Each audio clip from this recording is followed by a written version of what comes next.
ఒక మూవీలో goose bumps వచ్చే సీన్స్ ఉంటే మనం ఆ మూవీని హిట్ అంటాం. అదే మూవీ మొత్తం గూస్ బంప్స్ ఉంటే అదే బాహుబలి ది ఎపిక్.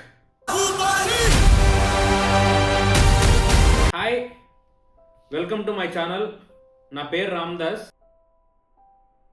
నేను మూవీ రివ్యూస్, పొలిటికల్ ఇష్యూస్ అన్ని వీడియోస్ చేస్తుంటాను. నచ్చితే కనుక సబ్స్క్రైబ్ చేసుకోండి. Thank you so much. ఈరోజు morning Baahubali the epic movie పీసీఎక్స్లో చూసా. Biggest screen. సినిమాటిక్ ఎక్స్పీరియన్స్ ఎలా ఉందంటే ఆసమ్.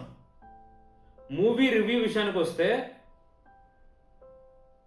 నేనేంటి మూవీ రివ్యూ చెప్తున్నా, నువ్వు రివ్యూ కోసం వెయిట్ చేస్తున్నావా? బాహుబలి ది ఎపిక్ రివ్యూ అంటూ ఏముండదు. ఇప్పుడు నేను దీనికి రివ్యూ చెప్పాను అనుకో, నా అంత వేస్ట్ కాదు ఇంకోటి ఉండడు. బాహుబలి మూవీస్కి రివ్యూస్ ఉండవు బ్రో. 10 years అయింది మూవీ రిలీజ్ అయ్యి. This is still the undisputed king of Indian cinema. Rajamouli ఆ తర్వాత ఆర్ఆర్ఆర్ చేశాడు, ఆస్కార్ కూడా వచ్చింది రాజమౌళి గారికి. But still Baahubali is undisputed king of Indian cinema. నేను 2015లో బాహుబలి 1 మూవీ థియేటర్లో చూడలేకపోయా. ఆ తర్వాత ల్యాప్టాప్లో బ్లూరే ప్రింట్ చూశాను, చాలా నచ్చింది. బాహుబలి 2 2017 రిలీజ్ అయిన వీక్లో 2 times చూసా. చూసినప్పుడు థియేటర్లో ఇలాగా ఉన్నా నేను. ఆల్మోస్ట్ ఫ్రంట్ రో సీట్ అది. ఇట్లనే పైకి చూస్తే ఇలా ఉండిపోయా. అసలు నమ్మలేదు నేను. ఒక ఇండియన్ సినిమా, నేను ఒక తెర మీద ఇటువంటి సినిమా చూస్తాను అని నిన్న అనుకోలేదు. ఆ తర్వాత మూవీ ఓటీటీలో రిలీజ్ అయ్యాక 20-30 సార్లు పైన చూసింటా.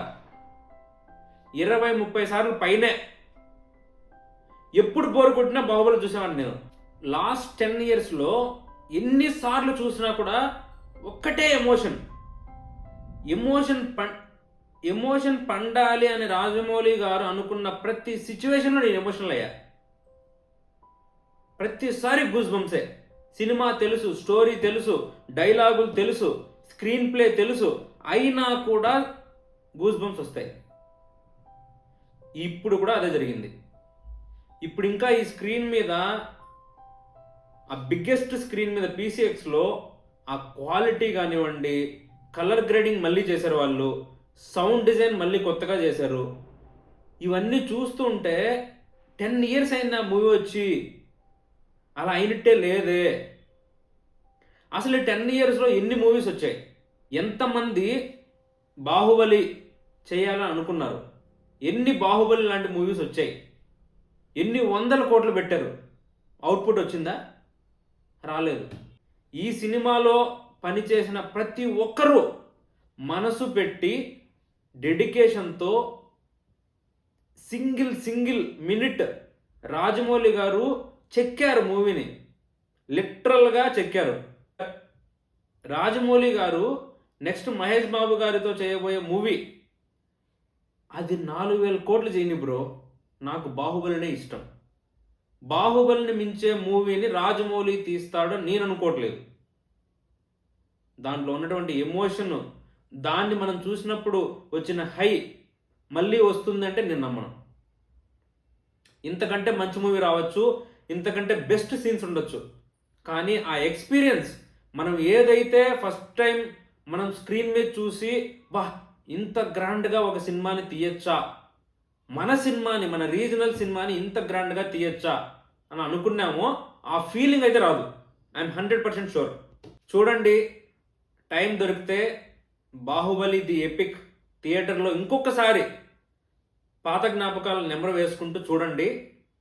You will like it, you will enjoy it. థియేటర్లో కట్టప్ప ప్రభాస్ కాలు నెత్తిన పెట్టుకునే సీన్కి నాకు ఏడుపు వచ్చింది. ఇన్నిసార్లు చూసిన తర్వాత కూడా సేమ్ ఎమోషన్. అది ఎందుకు అలా ఎమోషన్స్ అలా ఎవోక్ అవుతున్నాయో తెలియదు. It's all in the screen play. కొన్ని సీన్స్ లేవు, మనకి ఇష్టమైనటువంటి సీన్సే లేవు. చాలా వరకు. కొన్ని కొన్ని కొత్త సీన్స్ ఉన్నాయి, అవి నేను రివీల్ చేయదలుచుకోలేదు. ఎడిటింగ్ ప్యాటర్న్ చాలా బాగుంది. 1, 2 చోట్ల కొన్ని సీన్స్ పెట్టింటే బాగుండు కదా అనిపిస్తుంది. బట్ స్టిల్ 3 గంటల 45 నిమిషాలకి 2 మూవీస్ని తేవడం, దాన్ని ఒక స్టోరీ లాగా చెప్పడం అనేది రియలీ రియలీ గ్రేట్. చాలామంది ట్రై చేస్తారు ఈ తర్వాత. I don't think it work out. బాహుబలికే సాధ్యం అది. Thank you so much. ముందు చెప్పినట్టు పాలిటిక్స్, మూవీస్, సోషల్ రెస్పాన్సిబిలిటీ, సోషల్గా ఏమేమి జరుగుతుంది ప్రపంచంలో, అలాగే బిజినెస్ కేస్ స్టడీస్, ఇవన్నీ తెలుసుకోవాలంటే మా ఛానల్ సబ్స్క్రైబ్ చేసుకోండి. Thank you so much.